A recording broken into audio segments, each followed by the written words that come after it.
హ్మ్, పెళ్ళం ఫోటో చూసి మురిసిపోతున్నావా నాన్న? ఉమ్, అవును పెద్దమ్మా.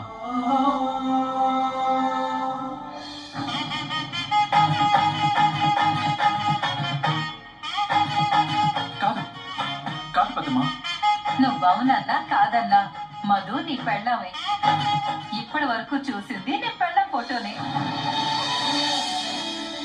పెళ్ళైన తర్వాత నీ మొహంలో ఎంత సంతోషం మొదటిసారి చూస్తున్నాను నాన్న.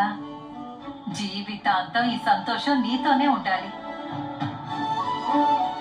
నువ్వు మధు ఇలా నిండు నూరేళ్లు సంతోషంగా కాపురం చేసుకోవాలి.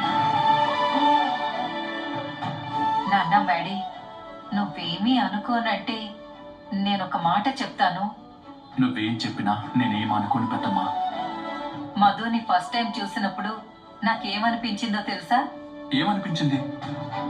తను నీ భార్య అయితే బావుండు అనిపించింది.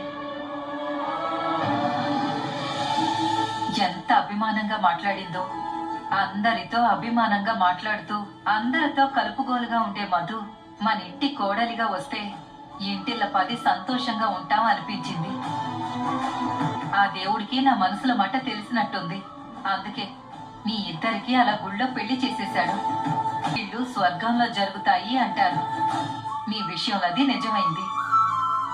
నువ్వు మధు అంత బెస్ట్ ఫ్రెండ్స్ అయినా మీ ఇద్దరు కలిసిమెలిసి అంత క్లోజ్ గా ఉన్నా మీ ఇద్దరికి ఎప్పుడు పెళ్లి చేసుకోవాలన్న ఆలోచనే రాలేదు.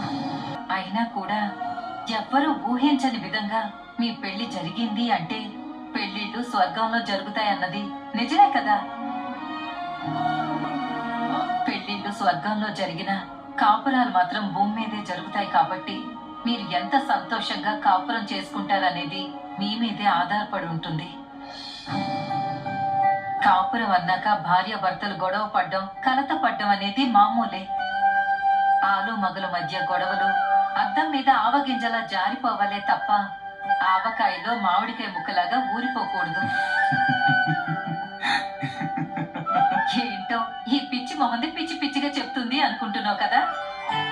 లేదు పెద్దమ్మా, అమ్మ స్థానంలో ఉండి చెప్పాల్సిన మంచి విషయాలే చెప్తున్నావు అనుకుంటున్నాను.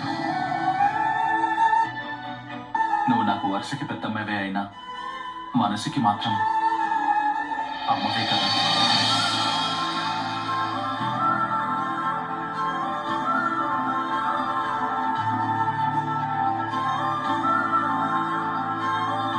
ఏంటి పెద్దమ్మా, ఏంటా కన్నీళ్ళు?